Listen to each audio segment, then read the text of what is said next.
আবারও সূচক ব্যবহারের নিয়ম 02 এ স্বাগতম। এখানে আমরা ঋণাত্মক মানের সূচক নিয়ে আলোচনা করব। তোমরা ইতিমধ্যে জেনেছো যে 2 কিউব ইকুয়াল টু 2 গুণ 2 গুণ 2 ইকুয়াল টু 8। এখন যদি আমি লিখি 2 টু দি পাওয়ার মাইনাস 3, এর উত্তর তোমরা হয়তো অনেকে বলবে এর ফলাফল -8, কিন্তু এটি ভুল।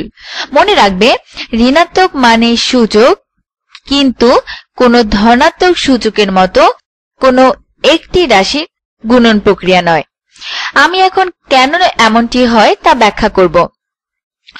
2 টু দি পাওয়ার মাইনাস 3 এর সমান হচ্ছে হাফ কিউব।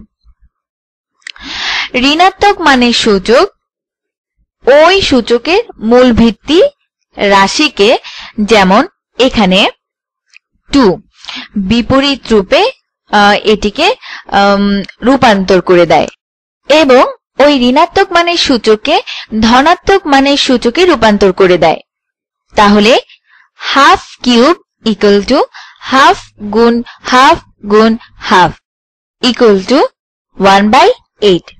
সুতরাং 2 টু দি পাওয়ার মাইনাস 3 এর সমাধান হচ্ছে 1/8। চলো আরেকটি উদাহরণ করা যাক। 3 টু দি পাওয়ার মাইনাস 2, মনে রাখবে যখনই তুমি এরকম ঋণাত্মক মানের সূচক দেখবে তুমি ওই সূচকের মূল ভিত্তি বা রাশিকে উল্টিয়ে দিবে এবং ওই ঋণাত্মক মানের সূচকে ধনাত্মক মানের সূচকে রূপান্তর করে দিবে ঠিক এভাবে। তাহলে 1/3 স্কয়ার ইকুয়াল টু 1/9। এবার চলো আরেকটি উদাহরণ দেখা যাক। যেমন 2/3 টু দি পাওয়ার মাইনাস 3। দেখো এখানেও ঋণাত্মক মানের সূচক, তাই আগের নিয়ম অনুযায়ী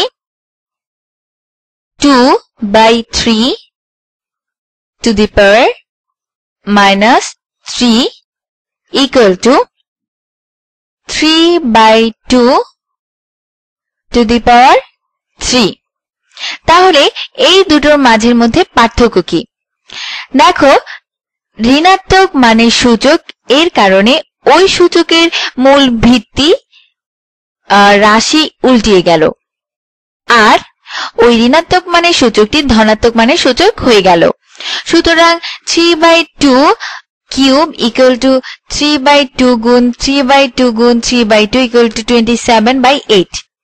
চলো আরেকটি উদাহরণ দেখা যাক।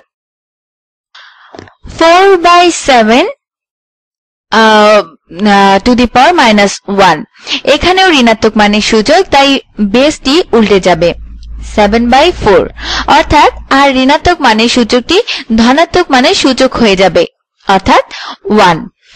4/7 two the power minus 1 equal to 7/4, কেননা ধনাত্মক মানের সূচক 1 এর কোনো গুরুত্ব নেই এখানে। বুঝতেই পারছো তাহলে কি হতে হবে। আরো একটি দেখা যাক।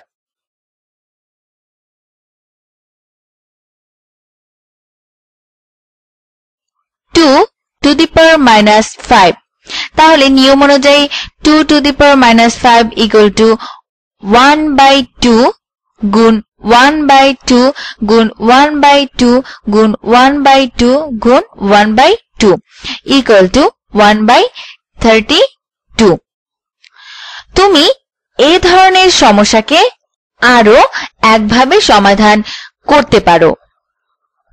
যেমন 2 two the power minus 5 equal to 1/2 two the power 5 equal to 1/32।